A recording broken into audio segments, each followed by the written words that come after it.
Your host, Parker, Dan, and Angela slice and dice their way through the good. If it bleeds, we can kill it. The bad. You brought the devil!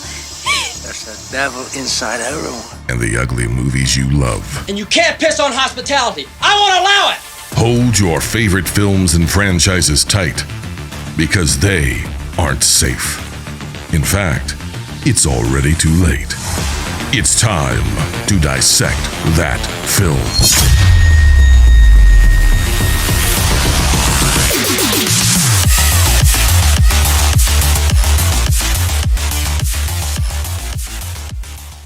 What's going on, everybody? Welcome back to the Dissect That Film podcast, a podcast that dissects the good, the bad, and the ugly of your favorite films and film franchises. I am your host, Brett Parker. Joining me, as always, my wonderful co-hosts, Dan and Angela of DNA Gaming. Hello.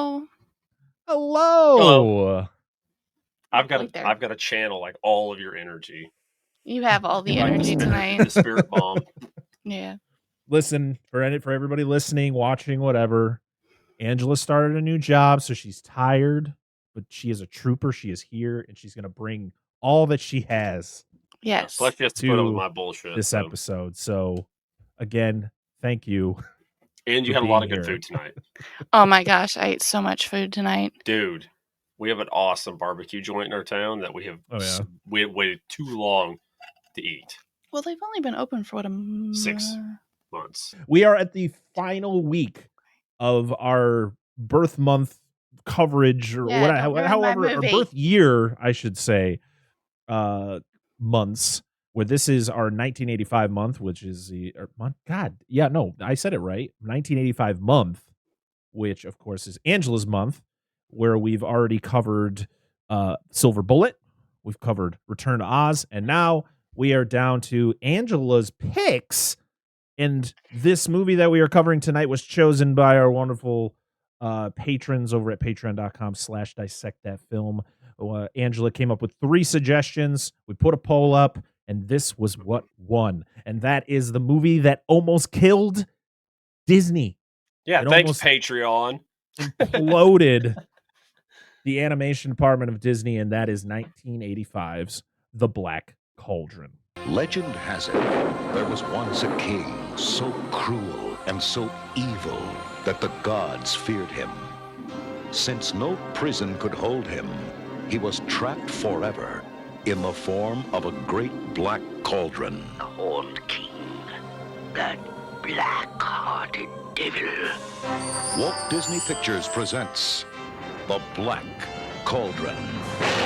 Escape into a world of darkness. Are you coming? Me? Go in there? Oh, no. It's a terrible place. A world of excitement. A world of dreams. Aaron, the greatest warrior, a true hero. And through the magic of 70mm photography and 6-track Dolby sound, you will be transported to a fantasy event for the entire family. Look, sire, it's working. Soon the Black Cauldron will be mine. In the great tradition of Disney animated classics, now comes the newest Disney spectacle of them all, The Black Cauldron. Have you guys seen this movie before? Mm-mm. Okay. It's been a long time, but I have. All right, Dan, tell me your history with this movie. All right, I can tell you Okay, this movie is Dr. John Buchanan from Frankenstein Unbound. I mean, it is. It's John Hurt versus Gandalf the Grey. And the reason it's Gandalf, I'll explain when we get to the movie. It's not what it is at all. My history with this movie is I'd never heard of it growing up. The only reason, I think I talked about it during our live stream when we discussed this. At some point in the past, they did a big push to re-release this.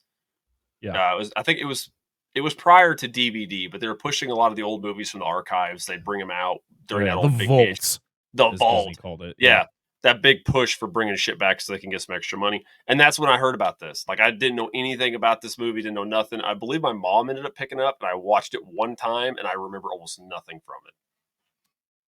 I think I feel I have the same history with this movie as you. This was, of course, little bit of history about it before we get into like the full blown history of this movie. Is that this movie came out in 1985 and didn't get a physical release until 1997. That's when it was first released on VHS, which is wild.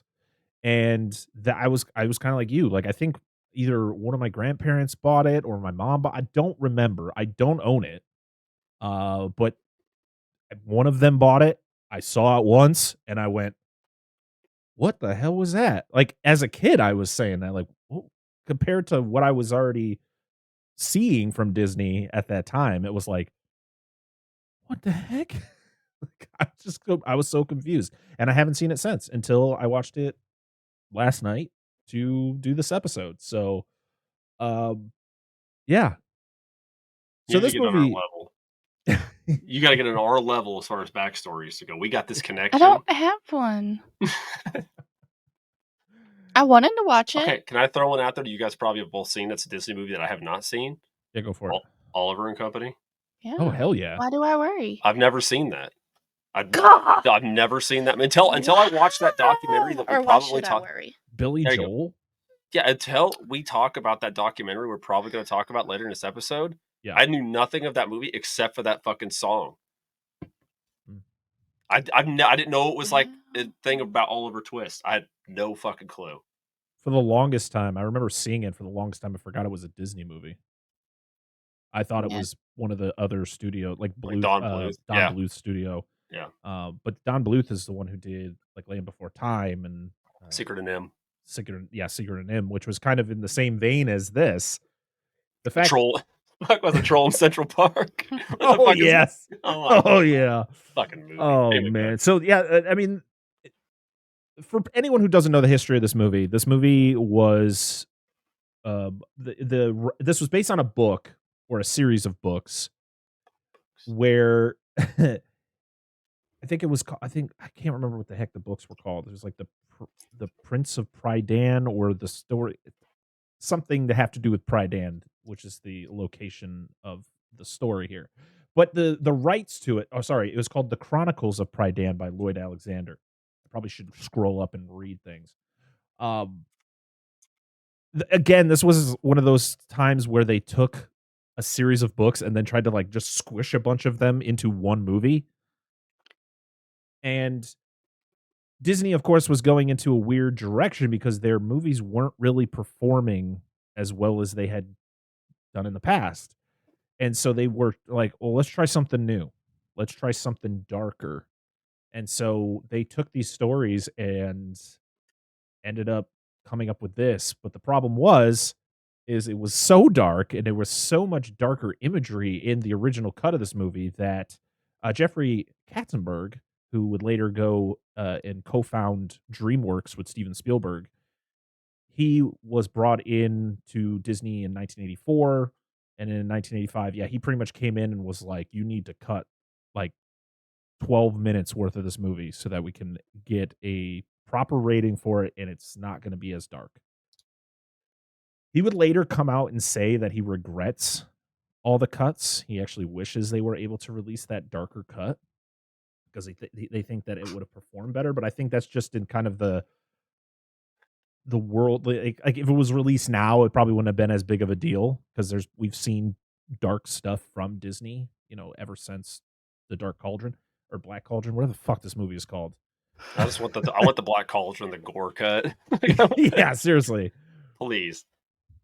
So yeah, he comes in. He pretty much edits it himself because pretty much people were coming in, like people were telling him like you can't, like it's done, like you can't just go in there and cut a final product. Like it wasn't like it was still in development. Like they had the soundtrack was in it already. Like things were pretty much 100% done with the movie, and he is like, nah, we got to trim the shit out of this because at that point it was slated to get a PG-13 rating because at that time PG-13 had been out for a little over a year, and Disney was like, no, we can't do this.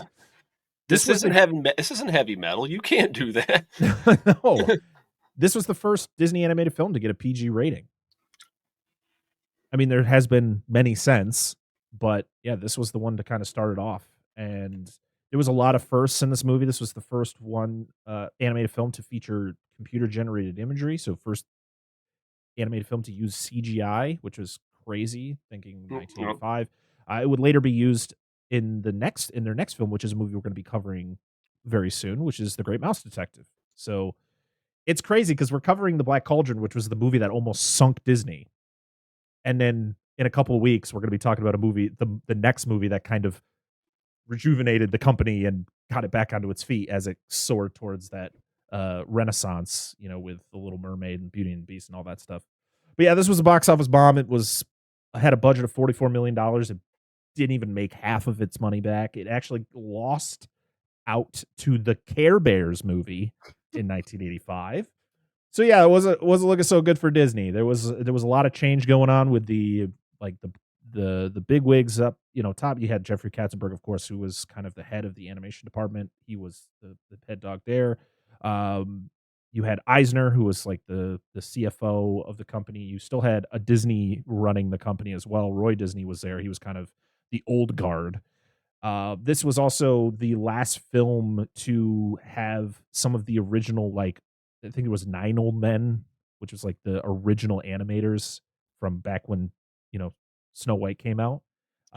Because Ted Berman was one of the directors of this movie, and he had directed movies all the way back to Fantasia, which came out in 1940. Damn. This was the only film he directed other than The Fox and the Hound, which came out in 1981. But he had worked on movies all the way back, like I said, from Fantasia, 1941. And his last work was done on Courage the Cowardly Dog. He did a couple episodes of that. Until his Really? death in 2001. It's fucking awesome. And then Richard Rich, who was the other director of this movie, he was also the director of Fox and the Hound. He worked on like Winnie the Pooh. Fair. He also he would then, after this movie, he pretty much was fired. Like he was Just shit canned him. Well, yeah, I mean, this movie did not perform well, and I think this was They kind of mentioned Katzenberg goes in there and literally just like lays waste to the staff. Like he is just picking and choosing who he wants on his team. But he would go on to this was an interesting thing that I looked up about Richard Rich, which is just a wonderful name. Why would you name your kid Richard if his last name is Rich? He's Richie Rich. But why are we doing that? Because he's Richie Rich. Can you guys start making ticking noises over there? I'm sorry. There was somebody else. Sorry. Somebody else that had a name. It was Oh, like Dick. It was like Dick Dix or something like that. I'm like, why would you do that to your kid? Richard I Dick was like, or something? Oh Or my Dick God. Richard? I was like, hello?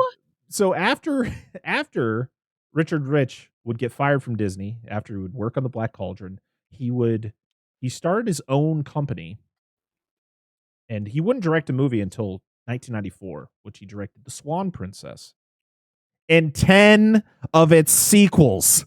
There are 10 The Swan Princess animated films out there. I've probably seen a bunch of them in the bargain bins at Walmart when I worked there. 100% probably has some of the worst animations or animated. It's like mind melting how bad some of this stuff is. You probably have you ever heard of Alpha and Omega?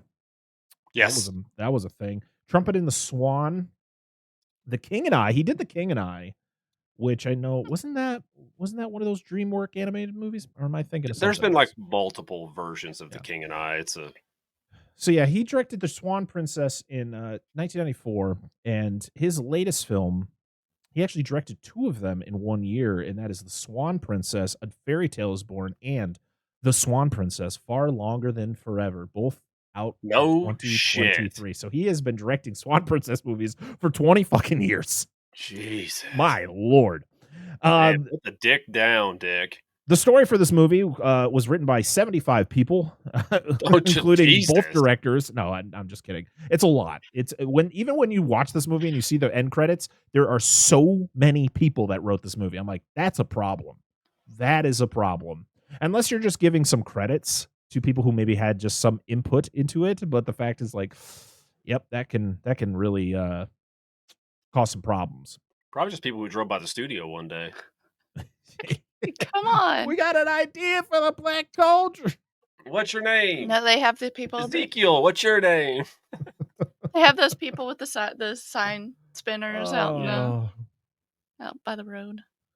So for our cast, as I have heard of one person on this cast, we have Grant Bardsley as Taryn. We have Susan Sheridan as Princess Lonely. I probably said that name wrong. We have Freddie Jones as Dalbin. Nigel Hawthorne as I just called him the Bard because fuck that name. Fluter Flam. I forgot you just the first F is silent. Arthur Mallet as King Edeleg. John Biner as Golgi or Andoli, which is the fucking hairy golem creature. I thought it was a dog. I woke up while I'm like, what the hell what kind of dog is that? He sounds like Gollum. I just want my tweetsies. My tweetsies and my... I want my crunchies, Ginger. My crunchies and tweetsies. Choke that fucker out, dude. Time stone his leg, toss him into the lake. Phil Fondacaro as the Creeper. The legendary John Hurt as the Horn King, which, to be honest, did not know it until I saw the end credits where it says it's John Hurt. I'm like, okay. We sounded familiar to me, but I was like, I wonder who that is. And I looked, I was like, ah. And also the narrator, yes, in the beginning and the end, is John Huston. Yes, who is the father of Morticia Adams herself, Angelica Huston. Oh, that is not the reason I'm excited, but that is cool to know. I'm excited by Mr. John Huston because I'm going to be that person for a second. He is my Gandalf because he did Gandalf in the original animated Hobbit and the animated Return of the King. So that's what I was like. Maybe that's why they brought him in here because it's like the same. Dude, his voice is so good. Like it started, and I was like, Gandalf, Lord of the Rings. Literally, he's like. I know. I was very excited. I love that movie so much. I said, okay, I'm going to bed. Bye. And I tried really hard. This was released on July 24th, 1985. Oh. Are we ready to talk about the plot of The Black Cauldron? Let's go. I'm just going to zone out at the moment. All right, Dan, you ready? I'm just gonna go. What are we going to do, Dan? Are we ready to dissect that film? Where are you at in this? Like, I'm glad he doesn't call on you. I'm just kidding. I'm just kidding. I'll just go to bed right now. It's fine. I'm about to. When he starts talking, I'm just going to... So the movie opens up to some awesome narration by John Huston as he talks about Prydain and the Black-Horned King. He also talks about how there was a king that was so evil that he could not be contained. So he was imprisoned in this the only thing that could imprison him was the Black Cauldron. And it is the source of a lot of power, as we later find out. I originally thought when I heard heard this narration and I was like, oh, it's the Horn King is the one who's trapped in the Black Cauldron. No, because later on the Horn King's just walking around doing things. I was like, I'm confused. I had to rewind it and re-listen to the narration. He just took a vacation. He was just out of state. It's fine. He's like, I served my sentence. Exactly. Your banishment. You must leave the county. I'll be back, damn you. So pretty much the Black Cauldron is a source of power, pretty much can raise the dead. And I just went, Disney, are you okay? No. So we then meet probably one of the most unlikable protagonists of a movie I've seen lately, and that is Taryn, who is just, I mean, he's a character who is written like so many characters that I have seen in these movies. These young teenage kids just want to be the hero. I want to fight in the war. I want to do this and that. But he just gets worse and worse as the movie goes on, and you're just like, I don't know who am I supposed to like in this movie? He's such a fuck boy, dude. That dude just drives me nuts. I can't stand him. I'm like, my favorite character is kind of the Horn King. I feel like he's having the best time. Everybody else is just the Horn King. Everybody else is just kind of I like the Creeper. Harsh in his mellow, man. Right? We also meet Dalpen or Dalben or whatever the old man's name is that you see for the whole 3 minutes. And he has a pig that he loves more than Taryn. and Taryn likes to make sure he knows it. And this pig reminded me 100% of Wilbur from Charlotte's Web. It looked like they took the animation from Charlotte's Web and just threw it in this movie. They're like, we still have some old cells. Here you go. He has intercourse with that pig. Oh, Dan. Why was I not surprised that you were going to say that? Also, the pig's name is Hen. The pig's name is Henwen. I thought it was going to be Henwee. I thought it was Henwen. I was like, oh, Lord. Here we go. So here I am watching this on my phone. The subtitles on my phone were way different than this. Didn't know what the pig's name was, because when he was yelling the pig's name, I was like, what? You have him say the line, and then he says the name, and I was like, okay, what's the pig's name? I hear you say it, but I need to see it. Oh, Lord. It's doing it here, but not on my phone. The cat looks like old man. Yeah, sometimes when you watch things on your phone, the subtitles for things don't work. Like when I watch things on Prime on my phone, sometimes the subtitles just don't work. They'll be like way far ahead or way behind, or I don't know. Yeah. It's weird. Not the best way to watch a movie, by the way, but sometimes you just got to do what you got to do. Yeah, that's how I had to do it. So we find out that the pig is magical.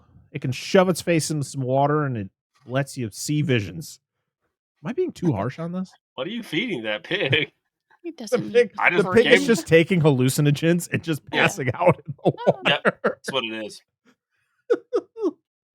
This is something I've found. It's called LSD. Here you go, pig. That's how you, I mean, come on. In that time, that's how you found out if shit was bad. You gave it to the animals, and the animal, even if the animal drops dead, you're like, guess I'm not eating those berries. It's some magical powder. I don't, fairy folk. Listen, I'm not saying that's okay to do now, okay? Don't be feeding your animals things that you might think are harmful, okay? Just don't eat it. Dude, and this is an unrealistic depiction of geese. These geese would fuck this boy up, dude. They'd break his twig half and ass in half.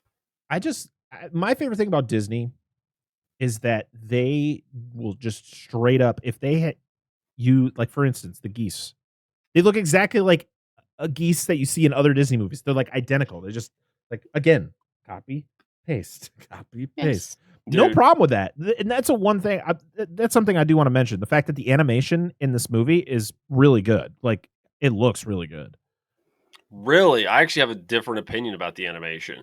I think I know they have a lot of older artists and stuff on there. The animation style, I mean, the animation's smooth. It's a Disney product, right? I get it. It's a good, smooth animation. And there are some scenes I do like, but a lot of the character models and stuff like this, I feel like I'm watching much older Disney films. Yeah. Like, no, I feel like I'm watching Sword in the Stone or... 100% this movie felt like that. This movie was that. This movie was just... Listen, I don't want to sound negative. Like, I just feel this is just how I'm going to have this conversation about this movie. But yeah, this movie was all over the place when it came to like like I said, I will praise the animation. I do like it, but I do agree with you. It is very old school, but that is the fact that there were old school artists on it. Where when we get to the Great Mouse Detective, that is the new school. So that's why you see a huge change in the animation style. They were also trying new things. No, of course. Like I stated, they were using CGI for the first time. So trying to incorporate that, trying to incorporate what the heck is it called? When they like it's like real, like they took the smoke, like real smoke, and then they just insert it into it. I'm not too detailed into that. Part of the movie making process. Of course. Yeah, and I think the older style may go with it because they were trying to do like the whole swords and sorcery thing. It's just you would think like a movie, Swords and Stone came out, I think the 60s? Yeah, and it's still kind of the same style. And I don't even know when at this point they were kind of on a downward trend with their animated movies anyway, even before this came out. But I don't know. I mean, you got to think. I think in the 70s, they weren't doing much in the 70s. I think it was Robin Hood came out in 73, and I don't think the next film came out until. I mean, I could be wrong. It could have been Fox and the Hound, which wasn't until 81. So there was a pretty decent gap in the 70s. Well, they didn't. Disney. So. Yeah, they were kind of a bigger gap between them releasing movies. Period. It wasn't like every year like they went there for a while. Right. It was like good 3-4 years that they would be in between. Then it got to the point where they were making 4 movies a year because they'd have different departments or different places doing different movies. It's a wild process. So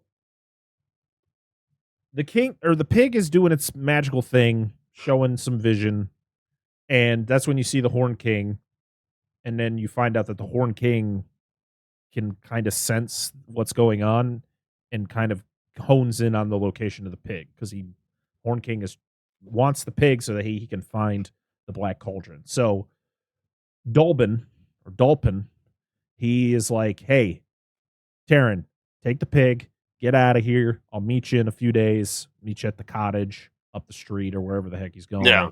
Up the street in that time meant 75 miles. Yeah. It'll take you 4 months. So he goes off with the pig and he's having a good time. He's got it on a leash. They're like having him there hanging out, and then he loses him. And he's running around and he runs into Gurgi. Gurgi. Gurgi. I love Close Gurgi. I'm gonna totally fuck up every character's name in this movie. That's fine. And I apologize to anyone who likes this movie. I'm not doing it on purpose. I just don't know how to read. I'm like Mark Wahlberg in that way. So yeah, we meet Gurgi, and he is a hairy golem. I guess according to a fellow podcast that Antonio from Coltworthy, he covered this movie last year. And a fun fact that I didn't know is that let's rewind what I was just about to say. The fact that when I was watching it and I first see this character, immediately was like, that's a hairy golem. Yep. And then I was listening to his podcast episode on the Black Cauldron before we recorded today, and he mentions the fact that Andy Serkis, who plays Gollum in the Lord of the Rings movies, actually based his voice off of this character. Why the fuck did you do that? Well, I know I didn't like him. I fucking knew it. Well, I guess it was an inspiration. I don't know if he totally pulled from it, but he should have been inspired by something else. All right. Yeah. But as soon as Taryn runs into this thing, all he wants is the apple, and Taryn gets so mad that this thing has the apple. Like, he is literally like, you are the worst piece of shit. You are just go jump off the cliff down the hill there. Like, get the fuck out of here. Like, he is tearing this freaking creature a new one. I'm like, that was my only apple. I needed that apple. Yeah. Again, he's got to eat too. Yeah. Fuck Gurgi. Go find some mushrooms or some shit. Or the dead woods he's running around in. Fish got to swim. Fish got to eat. That's right. Town's the fish. People are the barrel. Fish in a barrel. So, of course, he hears the pig screaming, and he runs out into a field, and he notices the pig is running away from 2 dragons, or as the movie calls them, I don't know where I wrote it down, but they're called Gronwites or something? Could be. I didn't see if they had arms, so I don't know, because they're too I don't know what classification. I'm bad at this. Wyvern? I don't know. A drake? Oh, they're captured by Gwynthance. Dude, whoever wrote this shit is like, oh, this name's really complicated. They're dragons, okay? Yeah, they're dragons. That's what they are. I said there be dragons at this castle because we then see the Horn King's castle. We see the Horn King for the first time. He looks really cool. I love the design of him. I love his voice. I just love the whole aesthetic of the Horn King. My biggest problem is that he's not in this movie enough. And he is thirsty for too much. Too much. Sorry, most of these characters are in this movie too much. Taryn, the freaking princess that does nothing, the bard who does nothing but swim in a woman's boobs. Like, he 100% swims in her boobs. I mean, good for him. I mean, he seemed like he wasn't enjoying it, but I think he's lying. I think she was enjoying it. Just saying. Oh man. So Taryn goes to so I kind of flip-flop scenes. The pig hasn't been taken by the dragons yet. I was just thinking of the dragons flying around the castle, and I was like, oh, those are cool. He goes to a pond and I guess does the whole thing with the pig, and it shows a vision of him as a great warrior. And he loses. That's when the pig runs away. And then he runs into Gurgi. All chaos ensues. The pig gets taken by the dragons to the castle, and then that's when the adventure then is the focus is the castle now. We got to go to the castle, got to save Henwen or Fenren or Feardeer or whatever the fuck its name is. And so Taryn continues to be mean to Gurgi. And as much as this character is annoying, I'm like, Taryn, can you just chill the fuck out? Yeah, he needs to calm down, dude. Like, just ignore the thing or just keep walking. Like, what are you doing? Like, the fact you're just standing there yelling at him for 5 minutes isn't going to do anything. It's not going to accomplish anything. Just go.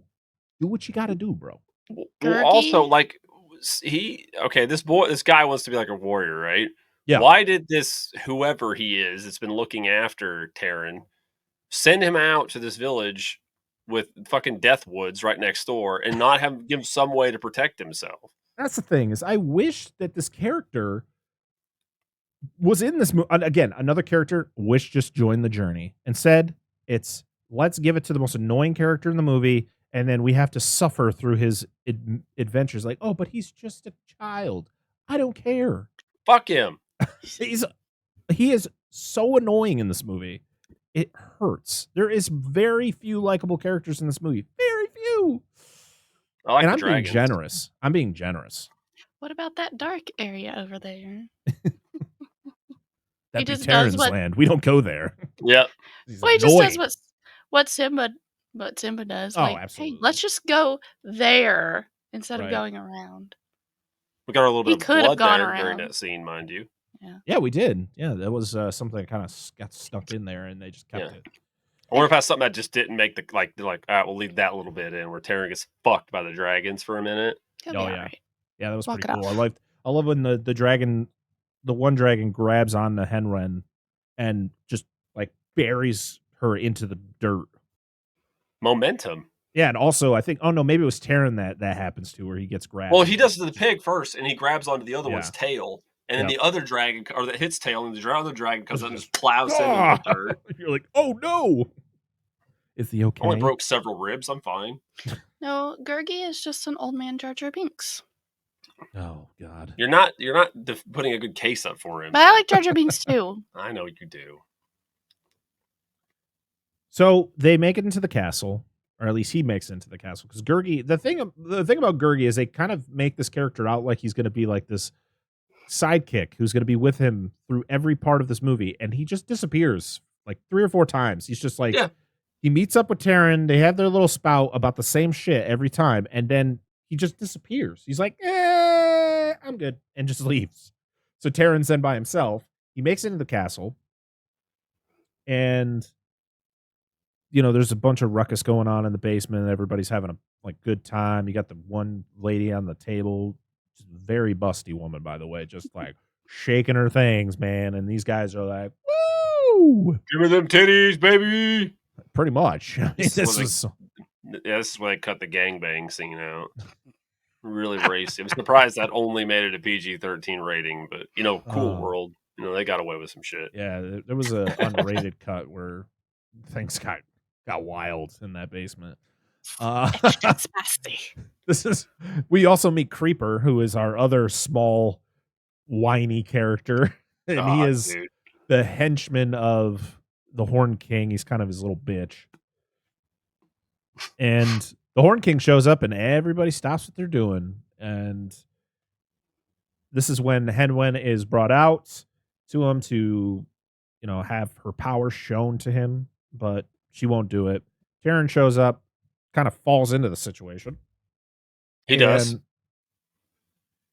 Pretty much the Horn King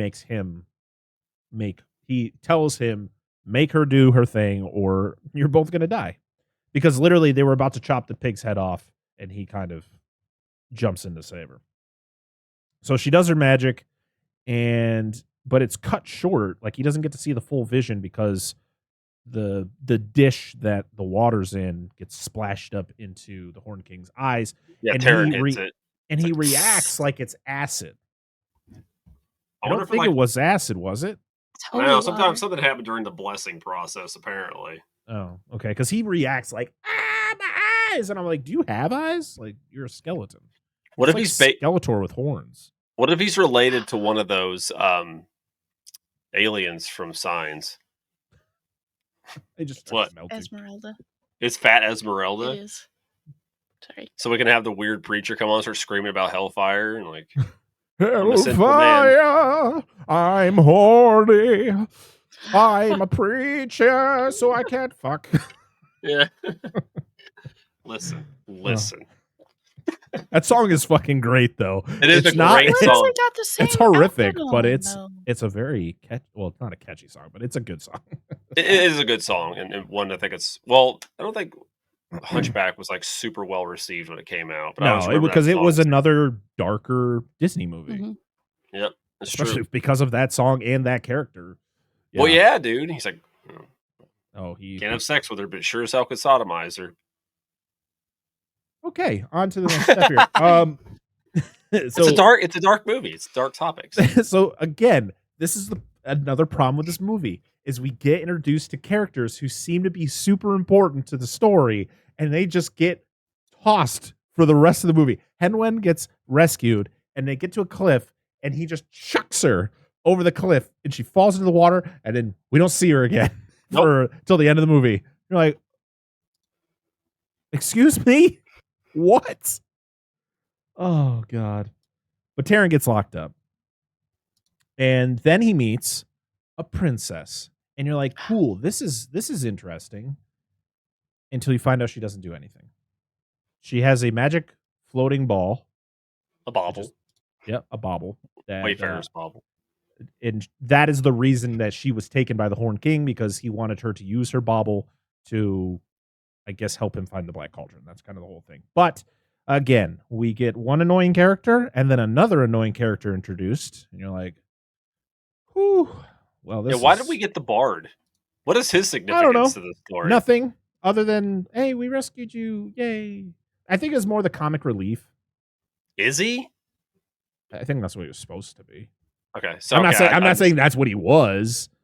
I mean, there were some moments I was like, oh, that's pretty funny, but it wasn't what he was saying. It was mostly what was happening to him. Because he's kind of just like the punchline. He's just getting tossed around. So, yeah, they escape. They find the bard, and they also find a burial chamber where he finds a sword. And I'm like, sword and stone? Anybody? Right. So getting a strong feeling about this one. I understand this is based on a bunch of books, so the story is established, but I feel like it was very much influenced by the story of King Arthur. I can't wait till in like 30 years when another director gets their hands on this and they make this one movie into a 3-movie trilogy. It can actually expand on the 5 books. Well, so in 2016, Disney did regain the rights to the Black Cauldron, so to the stories. So we could see something down the road. I'm sure it would be better fleshed out. I was just making a really shitty live action Hobbit reference. So, but, I still have the first one still wrapped, and it'll probably never get open because I plan on never watching that movie. It's up there. Just listen, nobody is going to make this happen, but somebody, if they do, just give us a Blu-ray or 4K of the old animated Hobbit. That's all I want. Please. I just want to be able to buy that. Who's the distributor? Wasn't it Rankin Bass? Rankin Bass did. Yep. Yeah. Rankin Bass did those. So he gets the sword. It's magical. It glows. It does whatever he wants with it. Yeah. And he fights another guy with the sword, and he gets scared, runs off. Like, he hits his weapon, and like he blocks it, and his weapon just fucking disintegrates. Yeah. And he's like, okay, bye. I also love the fact that Taron just calls himself Pig Boy the entire time. Yep. That's who he is. He's a pig boy. He's nothing else. You could be a big pig too. Boy. I also love the fact after he beats the guy, instead of continuing on his journey, he stands there and dances around like he's celebrating a touchdown. Yep. Look at my fucking sword, baby. And I'm like, he gets flagged. Might want to. It's like it's college football, excessive celebration. Yeah, excessive celebration. Yep. Oh, Lord. So, yeah, the sword helps him escape. The Horn King sends out his dragons, because that's what I'm calling them. I'm not calling them the name they call them in the movie, because I don't know how to That's say fine. it. And they sound like pterodactyls, by the way. It sounds like the terror, like I swear to God, they just used this exact sound for the pterodactyls, or some dinosaur in Land Before Time. 100%. Don Bluth took that. He stole it as he was leaving Disney. He was like, "You're gonna fire my ass? I'm taking the sound clip." Yep. It sounds like, it reminds. Look at my great movie, Land Before Time. They're like, doesn't that sound like the dragons from the Black Cauldron? Like, what the fuck is the Black Cauldron? No one saw that movie. Exactly. You can't prove it. That movie don't even exist. I was thinking of it also reminds me of like the sound effect for the pterosaurs, whatever, from Johnny Quest. So I was like, could have been. I feel like it's one of those like sound effects that it's just been around for a long time, and they're just like, we need what's the dragon sound like? Oh my God, we got it, guys. It's already been used in 25 films before today, but perfect. I'm surprised Frank Welker didn't do the dragon sounds. Oh yeah, this is definitely a perfect time for him to be doing something. I mean, he was doing Megatron at the time for Transformers. So yeah, I mean, he's been working too. He's been working since the 60s on stuff. He was Fred Jones. And what the fuck? What the fuck is with this bar? Because I don't know his name. I don't care to remember it. It's Fluter. Yeah, well, his Fluter Flam. His fucking harp, like when he lies, it breaks. So he's like musical Pinocchio. He is. I also think that there's a spot, which we'll get to in a little bit, where it breaks because it's like a symbol for he's got a boner. Maybe it's his like. I don't know. 100%. Maybe it's this analogy for his penis or something. I don't understand. He yells at it too every time it happens. Like, well, I do that, so I'm gonna put you in a fire next time I see it. Bing, bing, bing, bing. Snaps all. So I scream inappropriate things at my penis too. Like, listen, you motherfucker. I'm gonna beat your ass black and blue. You just hear him yelling, and he comes out, and he has no strings left. It's like he's got no strings to hold him down. It's like Charlie Sheen in Scary Movie 4 when he wakes up with Morningwood and has to take a pee, and he's just like, he can't get it down, so he's taking the fucking toilet seat and squishing it. Get down! And it's like a shape that is not a shape that a penis should ever be. What, like a tree trunk? Well, no, it's like someone just blew up a long balloon and just stuck it in his pants. Oh. It's like the most oblong shape of all. Like, what is that? My next guess was going to be an irrigation tube, but that's fine. It should have been. Oh, Lord. Right. Oh, I love when Taryn and the princess, like, they all like make it out of the castle, and they're like in this beautiful like wooded area, and she's just like calls him boring, just out of like, you're so boring. He's like, what? I'm not boring. I got this cool sword, man. Did you see what I did with the sword? You're boring. And then like, I think he says something to her. He's like, you didn't do anything for me. You're just useless. And she's like, I saved you. What are you talking about? Woman. Pretty much. That's pretty much what he did. He pretty much was like, you belong in a kitchen. And she's like, the fuck? It's not 1950 yet. Blah, yet, blah, blah, blah, pregnancy, blah, blah, blah, barefoot in the kitchen, blah, blah, blah. There's a clock on the stove. I was just about to say that. But that, I mean, no joke. What when time you is listen it? to him, I don't know. There's a clock on the stove. Oh God. I love you, dear. I'm sorry. Yeah. You're gonna deal with my bullshit. How to get canceled. For how many years now? A long time. Oh Lord.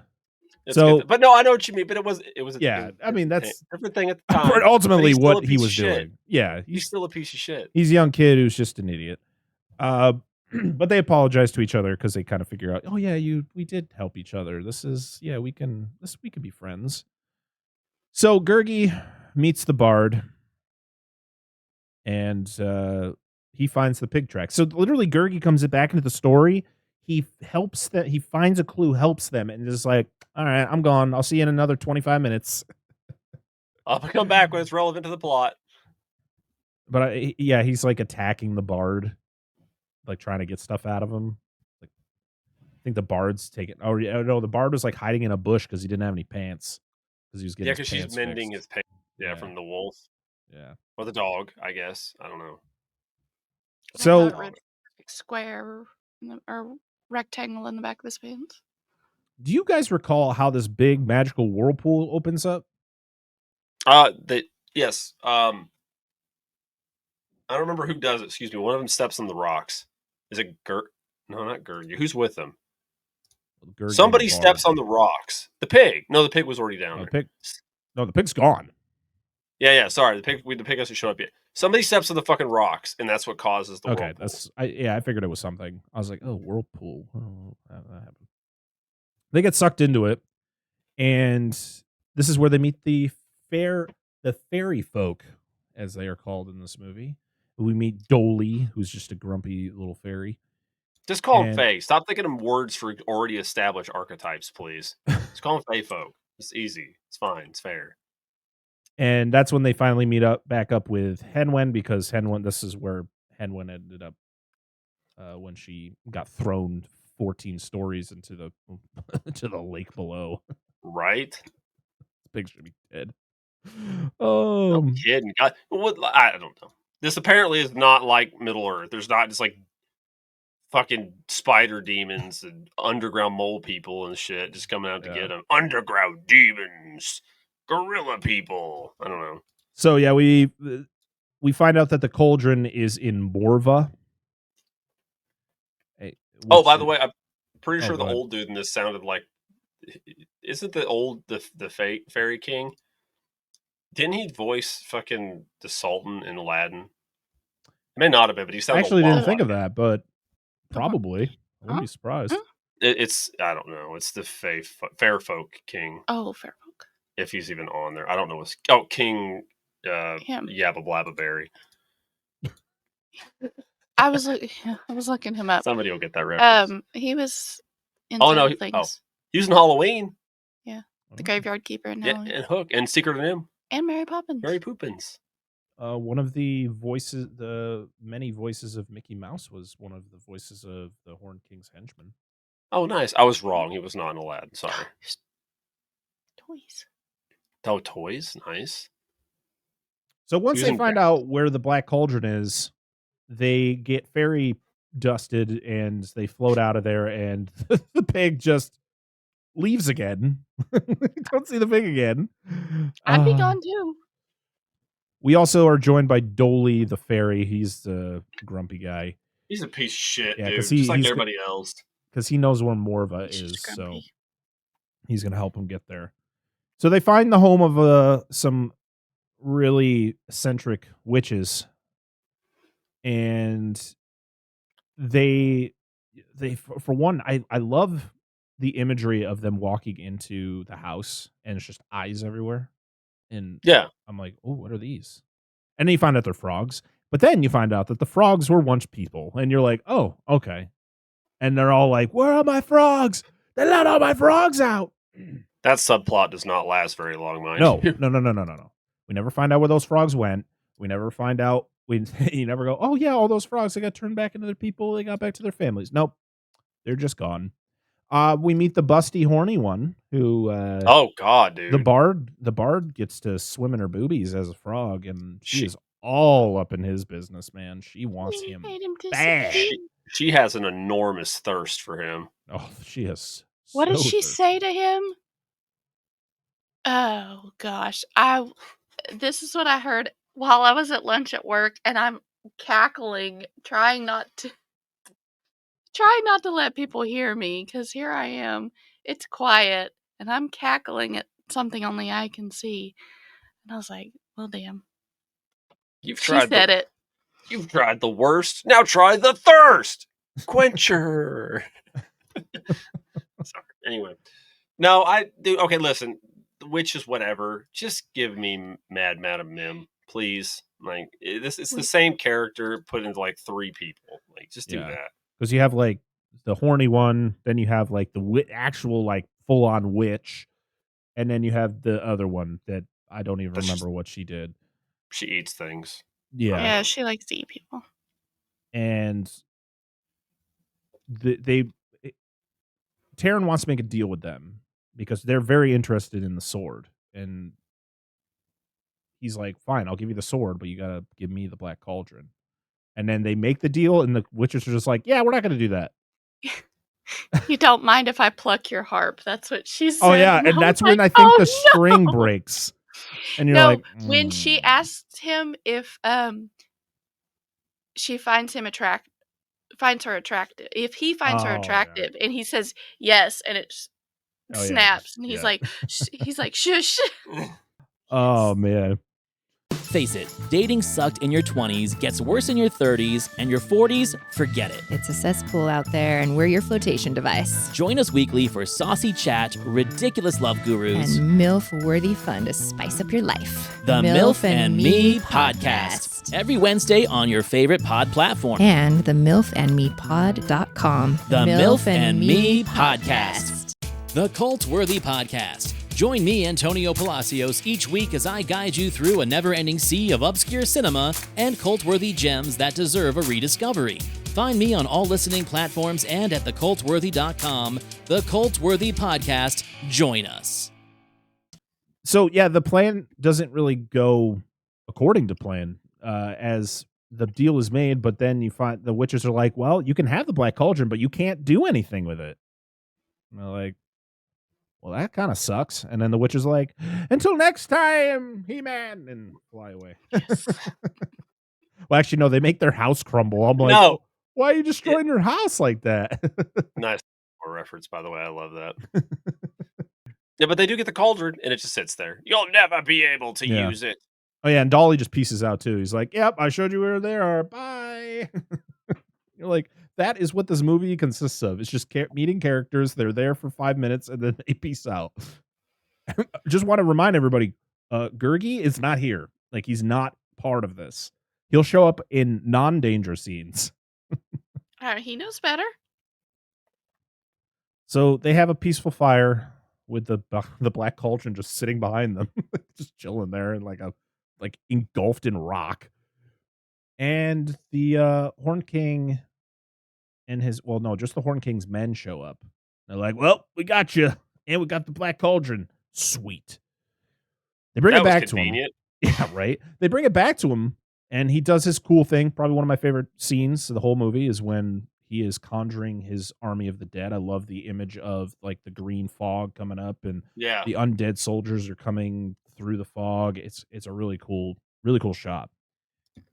I'm just mad it only lasts for about 5 seconds, and then everything goes to shit because Gurgi makes the ultimate sacrifice, which is supposed to make me care about this character. No. When he literally hasn't done anything in this movie. I was just glad he was dead. But how are they friends? They've talked to each other for 3 seconds. No, he said he doesn't. He says Taran has friends, but Gurgi doesn't have friends. That's why he does it. It was a way to try to make me care about this character, and I just didn't. But cool, he sacrifices himself. Well, which, y'all are a little more cold-hearted than I am. Yeah, apparently. I don't give a shit about Gurgi. No, I don't know. It's just I really want to like garner a relationship with these characters. Like want to get more of a character. Like if you're gonna throw this character at me, stop making him disappear every 10 minutes. Like he disappears, and then like we don't see him for 25 minutes, and then he comes back, and then he does something heroic, and we're just like, hey, Gurgi. I mean, but the thing is, I guess that's fine when the rest of the main characters aren't likable. Like they're just boring or don't do anything. I feel like I'm being really harsh on this movie, and I apologize. Like I love Disney, and I love Disney animated movies. And to be honest, I'll show my hand slightly. I don't hate this movie. There's a lot of problems with it. There is, and I think it's mostly characters. Yeah, and I think it's when they tried to condense a 5-book story into one. That's what I was about to say. So this movie was only difficult. 2 books out of the 5. So okay. Well, so still. they weren't. But It still, wasn't that bad. But when you are turning 2 books into a how long? Hour is and this 22-minute movie. Well, that's also, very difficult. The crazy thing is they cut out 12 minutes of this movie. It's like, well, it's not. That makes the movie a little over an hour and a half. Like I would have been fine with that, but I guess it mostly was the ultra violent stuff that would have given it a PG-13 rating. I wonder if there was some relevant plot details though. It could have helped out. But I agree with you. I don't know how much it would have added that 12 minutes. But then I also feel like, yeah, there's just too much. There's not enough time with any of these people. There's too many characters. Just cut a few characters. I'm sorry, most of them are useless. I feel like they're just along for an adventure for the cauldron to exist and just to have comeuppance at the end. Which you could say that about any story, but this really feels like that. Or just make it into 2 movies. Not. Oh, fuck no. But you could character development more than what you've got right here. More than what you get. I think this is my complaint with a lot of movies is that I can't get invested in a character that I just don't get enough of. No, of course. And Gurgi has like what, just a handful of lines in it, and Yeah. we're supposed to give a shit about him at the end. It's one of those things where I think it was just he's a cute little hairy like sidekick character that is gonna sell plushies, and you're just automatically supposed to fall in love with him, and it's like I didn't though. As soon as he shows up, I'm like, oh boy, what's this character gonna be about?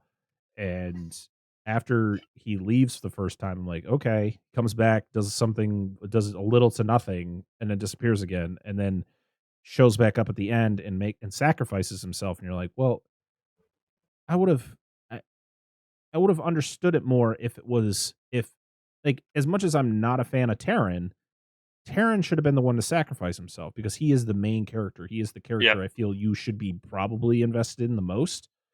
But the fact is we got Gurgi, and it's like I feel the only reason they did it to this character, they made him the ultimate sacrifice, is because he's the cute, fluffy character that everyone's gonna fall in love with. Like if ever you ask anyone who loves this movie, who's your favorite character? Probably Gurgi.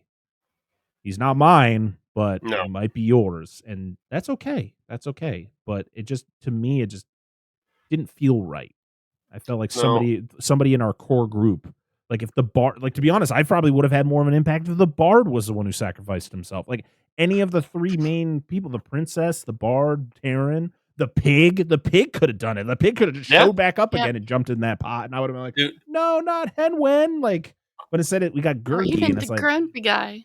Yeah, if he just came out of nowhere and was just like swan dives right in the fucking cauldron. Well, I don't know. I feel like I'm digging too much into it. The fact is, I just didn't get that emotional impact. I mean, I'm also a 30-year-old man watching a Disney movie, trying to get that same feeling that I did. Maybe actually, like I said, when I was a kid, I still didn't. I felt weird about this movie, so I don't know. Maybe I'm just getting that same feeling again. Well, I'm not gonna lie, dude. I thought through this whole movie, I thought the pig was the princess. 100%. That would have been an interesting little twist there. Like, because you don't see her, and then she's gone. Well, she's already magical. Like, I thought she maybe was transformed into said pig. Well, is she magical or is that bauble? Well, I meant the pig is magical. Oh yeah. But I mean, like, we don't know. She has the bauble. Maybe the bauble's the reason. Maybe they did that to protect her because she could find the cauldron. Like, all right, well, we got to do something with her. But like, I don't know why they turned into a pig. It seems like a horrible fucking thing to do to a person. But like, that would have maybe that would add more dynamic, and then she could have sacrificed herself at the end or whatever. And like, and then I don't know. It would. I don't know. I agree. There's just too much shit going on. Too many people. The fucking stories all over the place. I don't feel the witches were necessary. I don't know why. They felt really tacked on, especially at the very, very end of the movie. And yeah. I didn't mind them. I just think they could have done more with them. Like, I think that was the big another problem. I don't want to keep adding problems to it, but I think the fact that the witches don't really do, like, they have that one main scene and then they just show up in the clouds like Mufasa later. Like, do you know? Huh? Do you know I understand The Lion King came out later, everybody, but I had to make Mufasa reference. Well, the 3 witches are theme or motif was done way better in Hercules with the Fates, and they were barely in the movie, and they were fucking awesome. Well, yeah, they were also characters who weren't part of the story, other than they were just the narrators of the story. Well, yeah. No, you're talking about the Fates. You're talking about the Fates, not the muses. No, not the muses. Yeah, because they're barely in it, and they kind of fill that motif where you have the 3 different ones, and they're all slightly different, but they have a point where they have the threads of life and stuff like that. But they feel more relevant to me than, hey, let's give them the cauldron. We'll take Taran's sword, which has no backstory whatsoever, other than it's a sword that belonged to the king that had this castle before. Red Hood here. I think when we make these complaints, I think like the responses to it is like, what do you want them to just spoon feed you everything? All the information's about everything. And it's like, no, I just need something. Where did the sword come from? Oh, it was just, well, I guess it was the sword of the king who built the castle. So like, okay, sure. But what's the significance of that king? Why is it so powerful? Like, we don't need like. Was he the one who trapped the evil whatever the heck it was into the Black Cauldron? Perfect example. Could have been. I've not watched the Hobbit movie. Again, I've watched the old animated one. He gets Sting. It's a magical dagger made by elves. That's all the explanation you need. It's a magical dagger made by elves. Cool. I understand why it could do shit that a normal weapon could do. And why it glows when orcs and shit are around. Totally understand that. This sword, it belonged to the previous owner. That's it. Like, we have no context to why it's magical, or you could have said it's the magical sword that belonged to the previous owner. I would have felt better about than it just belonged to the guy. It was in the basement. He moved. He left his shit. They just left it down there. I don't know. Yeah, I mean, it's a thing where it's like we get the narration in the beginning about the evil being trapped in the cauldron. That's I think the perfect opportunity for them to just give us a little bit more. A movie that does it really well. I mean, it's not like there's a whole bunch of stuff to tell, but like Beauty and the Beast, it opens up to why the prince becomes the beast. It's not super detailed, but you get the idea. He was a dick.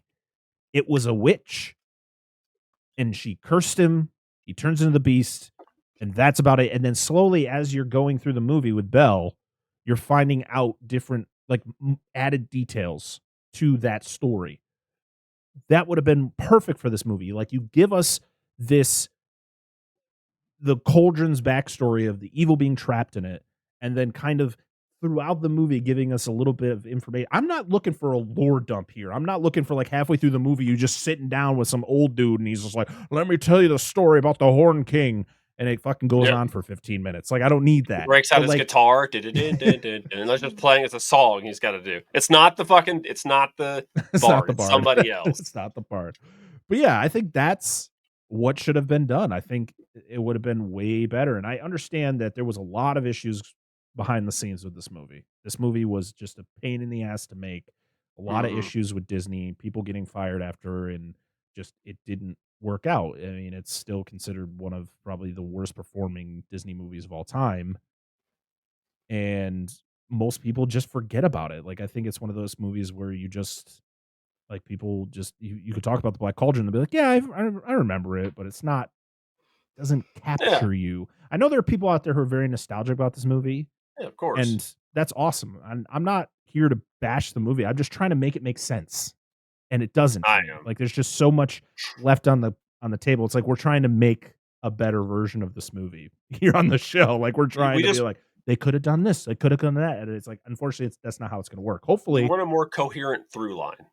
Yes, just talk about the cauldron. We don't need as much about the characters in it. I mean, you give us a little more if you want, but talk about the cauldron. Tell us about the cauldron and why we should give a shit about the cauldron. Outside of bad guy wants cauldron, end of story.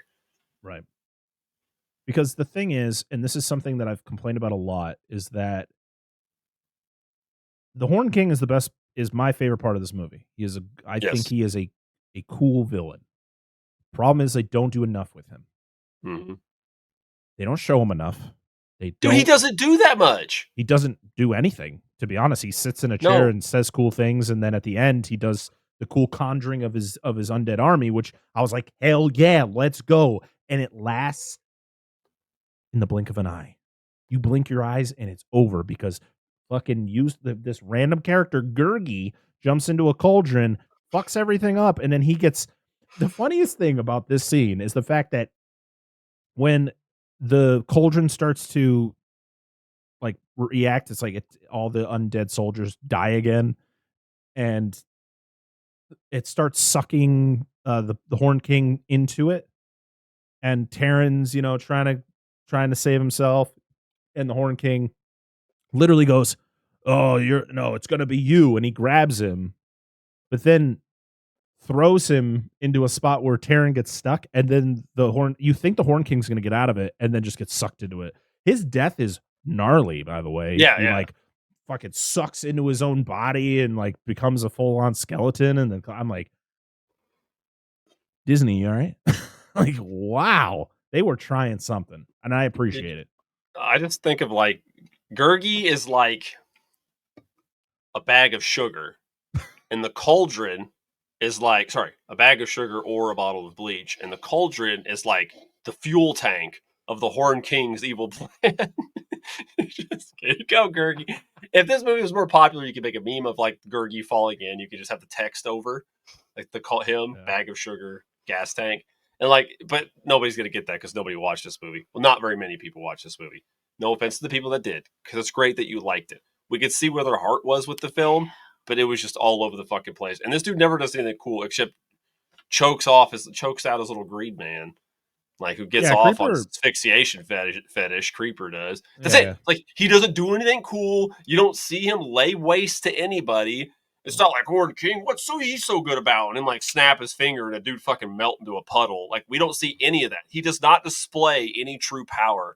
I think he's just a scary-looking motherfucker that just, he can manipulate people by talking to him. That's it. I don't think he has any real power. The cauldron's what brings him back to life. Yeah. That's I mean, I've complained about it with a bunch of movies. It's the fact that we get this whole setup, we get to the end where it's like we finally get to see the bad guy do something cool, and it lasts for a few seconds. And he himself doesn't even do it. No. Like, we don't, like, I wanted to see him like come and start laying waste to fucking people. He can. What did they used to say about you? That you could sell ketchup popsicle. Oh yeah, he could sell ketchup popsicle to a woman in white gloves. Yeah, he's just a great used car salesman. You could take a good look at a T-bone steak by sticking my head up a bull's ass, but I'd rather take a butcher's word for it. What? No, that's the right way of saying it. No. It's got to be your bull.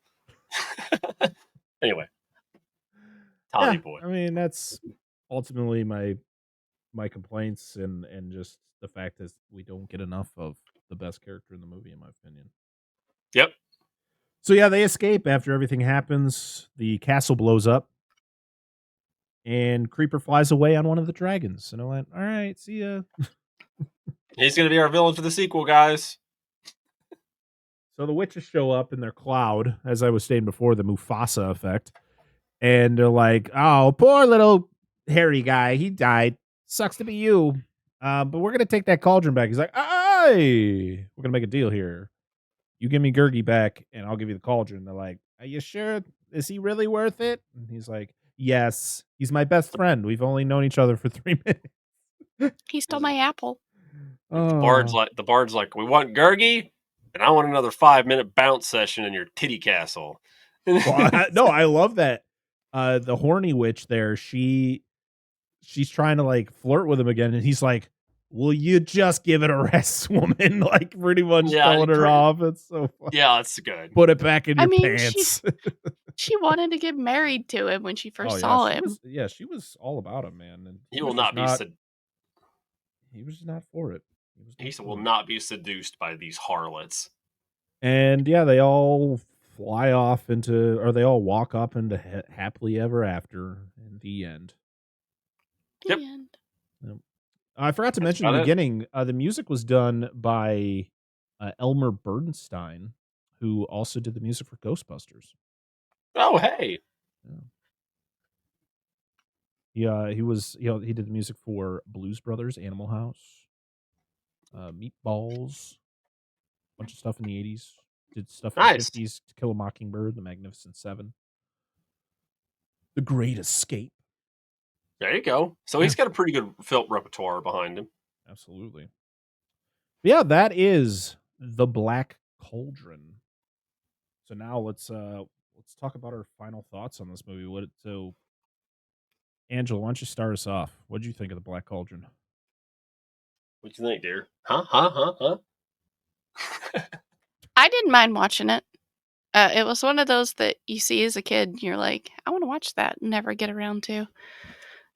Was it Disney's worst movie? No. It's not. Go ahead. Go ahead. I've seen worse. I've seen the Doug movie. I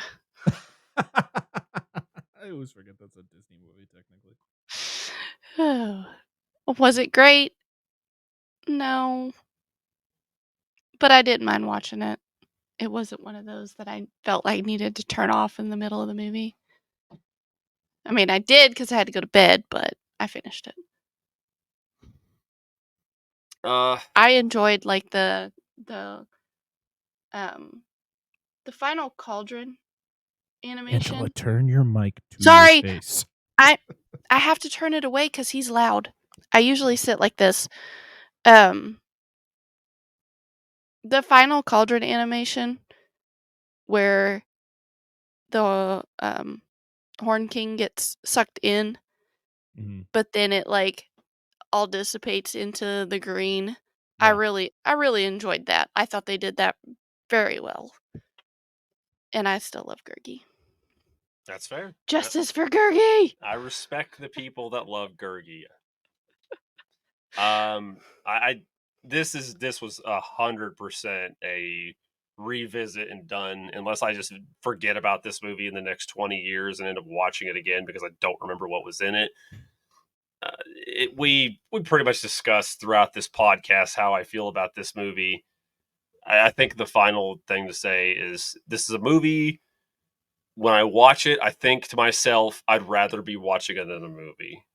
Because it literally opens, like I said, with Gandalf. And I'm like, oh, I'd rather just be watching The Hobbit from 1977. Like, that's it. Like, that's, like, no offense to the movie. Like, I see what they're trying to do. Yes, but I stand by, I wouldn't watch this. I'd rather watch The Hobbit, or I'd go revisit The Last Unicorn. I have not seen that movie in 100 billion years, but I remember that. That's what, like, one of those movies in this style, right? I've never seen that movie. It's been a really long time. And, Dan secretly likes unicorn movies. Probably. That would explain a lot. He's secretly a brony, too. Once upon a time. I was accused of being a brony. Once. I did watch one episode of that show, Friendship is Magic. One of my friends is like a brony. He's like, dude, you should watch it. I was like, okay, I'll watch an episode of it because, who made it? And I watched it and I was like, that's a pretty decently made show. But that's good enough for me. One episode and I was done. What's so no funny? offense to people I like. I respect the writing and stuff. Anyway, not for this. Again, what's so funny is Sis likes it. She's just obsessed with My Little Pony. It's funny. Yes. But for this movie, like I said, if you'd watch a movie and you're like, oh, I'd rather watch something that's similar but better, I don't really see a point in having, like, that's not a fair thing to say, because if it's for this movie specifically, I have no reason to revisit it. I just rather watch something else. All right. So my final thoughts on this movie is I'm glad I revisited it. I think it was, again, a movie that I did remember seeing once and don't have any fond memories about it, and to rewatch it and kind of see why I might have not had fond memories of it. I do appreciate what they were trying to do. I really like the animation in this movie. I know it does feel like it's that final old school animation. I think it was the end of the line for that style, and I appreciated that. I appreciated what they were trying to do and trying to go in a different direction for the studio, because Disney back then wasn't what Disney is now. Like they were struggling and they were trying to be innovative, and unfortunately they swung and missed with this one. And there's a lot of reasons why. Like, just a lot of unlikable characters that are just not memorable. They're just annoying, and they make you want to forget. You have your fluffy little cute creature character that most movies need to have to kind of bring you in, and that character didn't do much for me. My favorite character is the villain, and he doesn't do a lot. So it's one of those things where it's like there's little bit of good, but a lot of just what could have been. I don't want to say bad, because this isn't a bad movie. It's just an unfortunate movie that dealt with a lot of bullshit, and I would love to see them try again.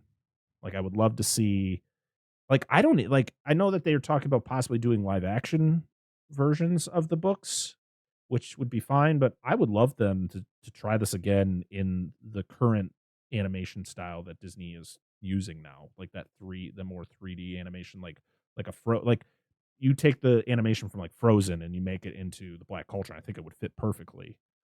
I mean, that's ultimately my views on it. I don't know if I'd ever see this, if I'd ever watch this again, unless I were to talk about it on another podcast or whatever. But yeah, it's not a Disney movie. I love Disney. I love their their animated movies. I'm a huge Disney fan when it comes to animation, and yeah, this one is just kind of forgettable in my eyes.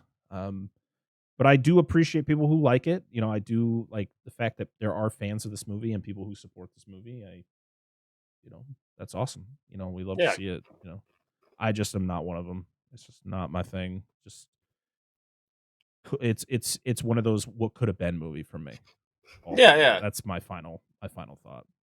And keep championing it. Keep being a champion of this movie if you like it. Like, you should always stand up for the movies you like. Yeah, absolutely. I think.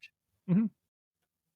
I mean, I bet you there'll be people who listen to this episode and will be like they'll just be like, "You're too negative. You don't understand." It's like, no. Tell us. This is a show where we share our thoughts on a movie. So if you don't like what we thought about the movie, let us know. But please just be nice about it. Like, I can have a listen. I've had many conversations with people about movies I don't like. Like, I can have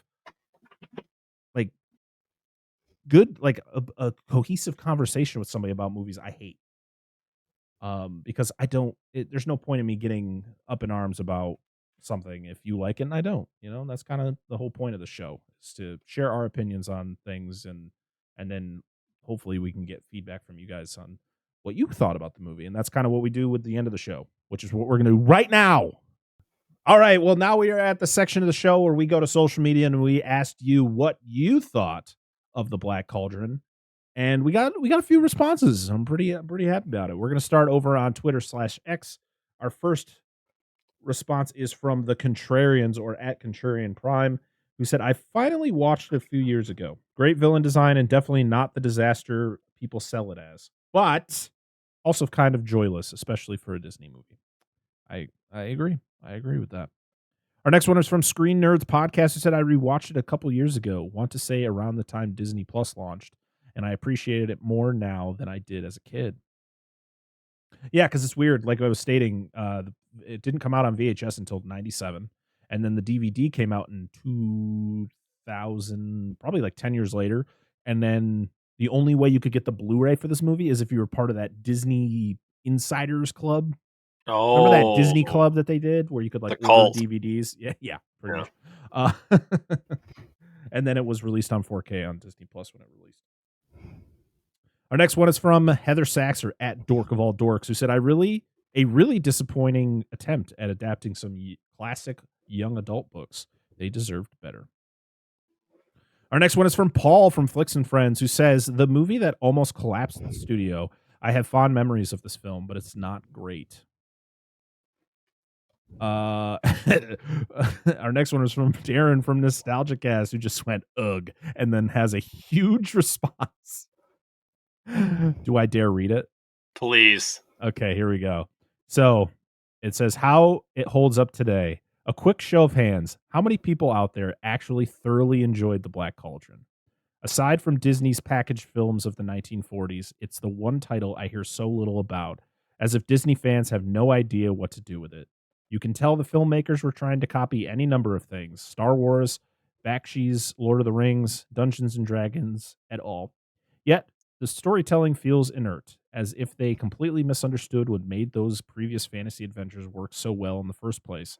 Our hero," in quotes, Taryn, the assistant pig keeper, "is a reactionary protagonist at best. It takes him a full 45 minutes to make the fateful decision to destroy that cauldron, and even when he attempts to solve the problem at the end, a different character steps in and solves it for him. Imagine if Leia had taken Luke's place at the end of Star Wars, because he just couldn't make up his mind, and you get the idea. The structure's lame too, introducing characters of great importance only to trade them away, including Henwen, the psychic pig, a magic sword with its own theme music, and a weird little monkey creature with Geppetto's face." Does have Geppetto's face. It really does. It does. 14 years of production on and off, and this is what we get? Just further proof that, in those darkest days at Disney, their reach extended fully beyond their grasp. Darren. Well worded. Darren. Always great responses. I don't know if that fully was made for us, but we appreciate that. Now on to Instagram. It just says no. Our first one is from Hunty the Horror Guy, who said, "Been forever since I saw this movie, but I bet it still holds up as an adult." Well, you should go find out. Yeah. Our next one is from Jesse Man Zero, who said, "I love this movie. I wish people would talk about it more." Well, we are talking about it. We just did. Yeah. So hopefully you enjoy this episode.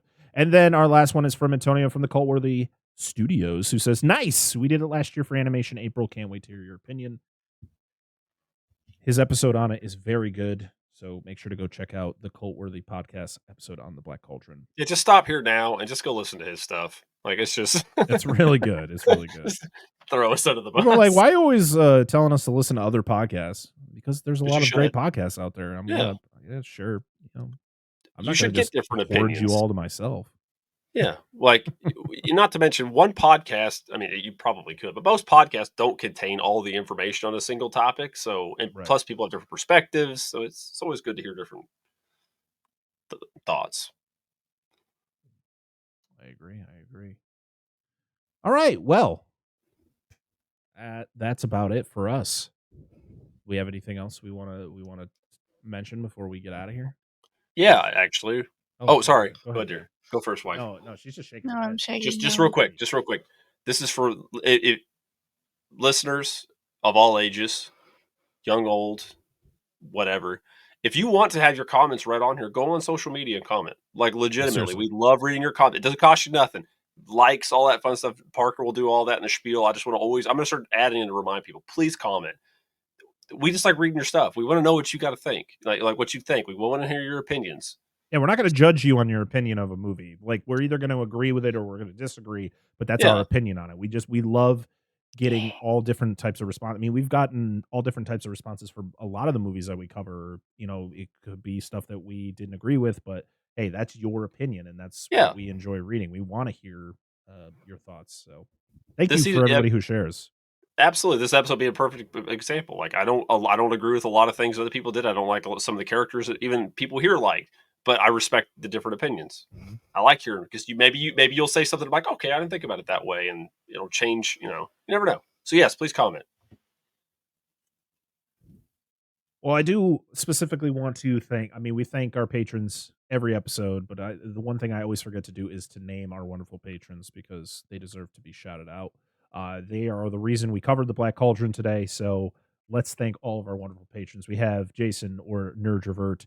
We have Robert Stewart, Rudy5453, Andrew Schoening, Eric Stein, the Baron's Hideout Podcast, Dan and Angela of DNA Gaming, Billy Joseph Jr., the Flicks and Friends Podcast, and Doom Generation. We even got a couple free members. I'll shout them out until for some reason it tells me that it expired, because I don't know how long these free things last for, but we got a couple of them. And then we got Charles, Bucket of Chum, the Shark Movie Podcast, and official Joey C. So thank you to all of our wonderful patrons. You are amazing. Thank you for participating in the vote.